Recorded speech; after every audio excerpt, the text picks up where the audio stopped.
नबी करीम सल्लल्लाहु अलैहि वसल्लम ने देखा एक औरत जल रही है। आग उसके जिस्म को जला रही है और उसके जिस्म से खुशबू आ रही है। जिब्राइल अलैहिस्सलाम से पूछा गया तो जिब्राइल अलैहिस्सलाम ने कहा, अल्लाह के नबी, ये फिरौन की नौकरानी माश्ता है। उस औरत को क्यों जलाया जा रहा था और उसके जिस्म से खुशबू क्यों आ रही थी और वो फिरौन की नौकरानी कैसे बनी? इन तमाम सवालों के जवाबात आज हम कुरान और हदीस की रोशनी में जान पाएंगे। नबी करीम सल्लल्लाहु अलैहि वसल्लम फरमाते हैं कि मेराज की रात मुझे सातों आसमानों के पार ले जाया जा रहा था। अचानक मुझे फरहत बख्श यानी एक अच्छी और आला खुशबू आने लगी। मैंने जिब्राइल अलैहिस्सलाम से पूछा कि यह खुशबू कहाँ से आ रही है। जिब्राइल अलैहिस्सलाम ने अर्ज की, ए अल्लाह के नबी, ये फिरौन की नौकरानी माश्ता है। अल्लाह के नबी फरमाते हैं, मैंने जिब्राइल अलैहिस्सलाम से पूछा कि इसके जिस्म से खुशबू क्यों आ रही है। जिब्राइल अलैहिस्सलाम ने वाकया बयान करना शुरू किया। जिब्राइल कहने लगे, मुहम्मद रसूलुल्लाह सल्लल्लाहु अलैहि वसल्लम, ये माश्ता नामी औरत फिरौन की बेटी की नौकरानी थी।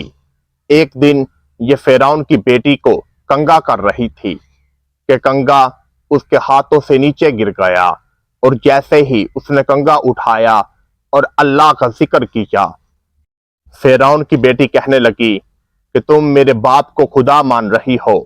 माज़अल्लाह।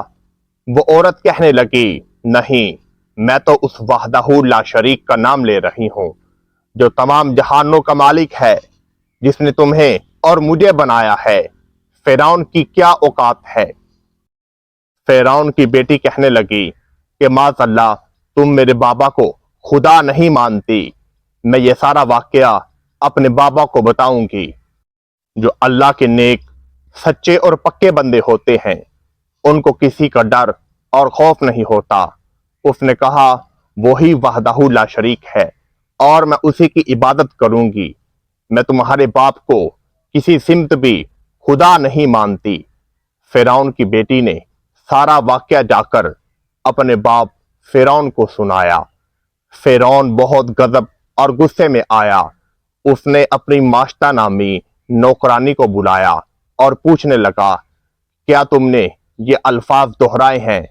माश्ता नामी औरत कहती है, बेशक मैं हजरत मूसा अलैहिस्सलाम के खुदा पर ईमान ले आई हूँ और मैं ऐलान करती हूँ कि वही वहदहू ला शरीक है। और ए फिरौन, उस खुदा को ना भूल, उसने तुझे पैदा किया। अन करीब वो तुम्हें गर्क कर देगा। फिरौन ने जब माश्ता नामी औरत के ये अल्फाज सुने तो वो कहने लगा कि मेरे टुकड़ों पे पलने वाली, मैं तुम्हें जलाकर राख कर दूंगा, मैं तुम्हारे बच्चों को जला दूंगा। ये सुनकर फिरौन ने अपने हामियों को हुक्म दिया कि जो पीतल की गाय है उसको सुरख किया जाए और उसमें आग जलाई जाए। उसमें आग जलने लगी और जैसे ही माश्ता के पहले बेटे को उठाकर आग में डालने लगी तो माश्ता ने कहा, ए फिरौन, मुझे मालूम है तुम मेरे बेटे और मुझको जलाकर राख कर दोगे, मगर मेरी एक गुजारिश है। जब हमारे जिस्म जल जाएं और हड्डियां बाकी रह जाएं तो तुम हमारे जिस्म को इकट्ठा करके एक कपड़े में लपेटकर दफन कर देना। फिरौन माश्ता नामी औरत से कहने लगा कि ये देखो, आग कितनी जल रही है, तुम्हें इससे खौफ नहीं आ रहा? तुम्हारे मासूम मासूम बच्चे हैं। एक तो वो बच्चा है जो अभी दूध पीता है। वो औरत कहने लगी, फिरौन, मैंने पहले भी कहा था, जो उस वहदहू ला शरीक पर ईमान ले आता है, जो उसको अपना रब मान लेता है, उसके दिल में किसी का डर और खौफ नहीं रहता। फिरौन ने जलती हुई आग में एक बच्चे को डाल दिया। एक माँ के सामने उसका बच्चा जलकर राख हो गया।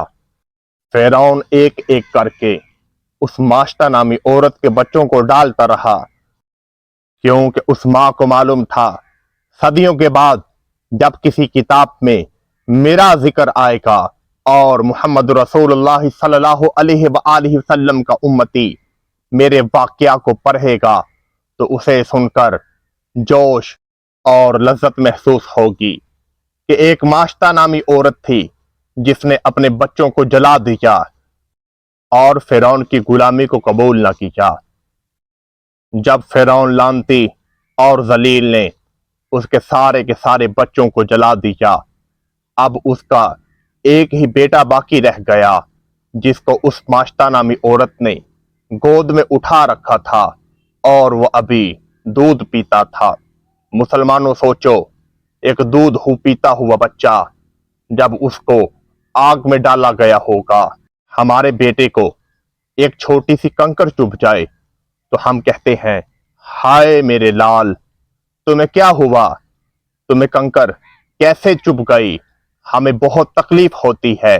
اور جس کے بچے کو، وہ بھی ابھی دودھ پیتا بچہ ہو، اس کو آگ میں ڈال دیا جائے اور اس کا جسم راکھ بنتا ہوا ہو، وہ ماشطہ نامی عورت کہتی ہے کہ میرے سارے کے سارے بچوں کو جلا دیا گیا، میرا جسم پست نہ ہوا، میں نے اپنی ہمت کو نہ چھوڑا، اور جب دودھ پیتے ہوئے بچے کو جلایا گیا تو میں اپنی ہمت اور حواس کھو بیٹھی۔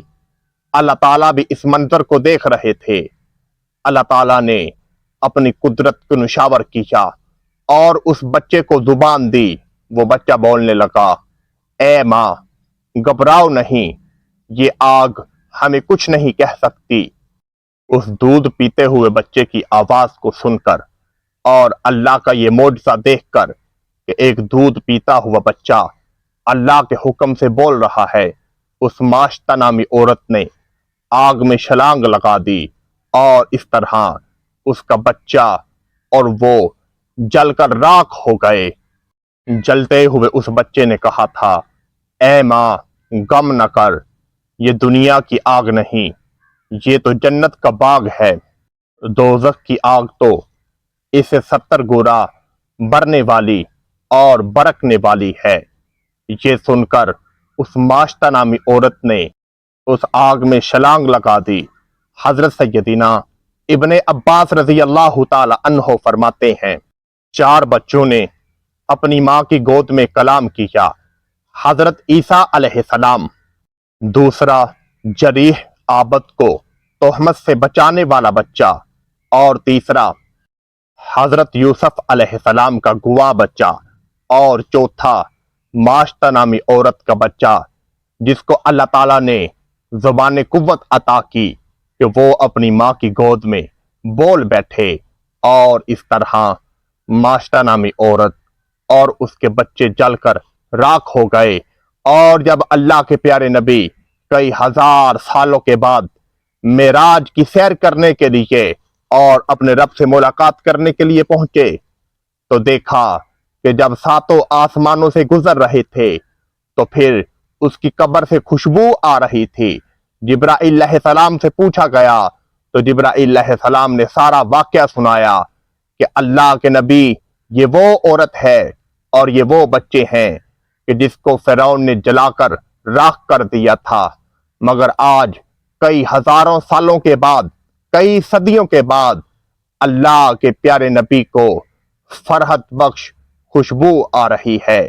بے شک جو اس کا ہو جاتا ہے ہم اس کو دنیا کے لیے مثال بنا دیتے ہیں، اور جو ہماری نافرمانیاں کرتا ہے اس کو نہ آگ قبول کرتی ہے نہ پانی قبول کرتا ہے، ہم اس کو دنیا کے لیے عبرت کا نشان بنا دیتے ہیں۔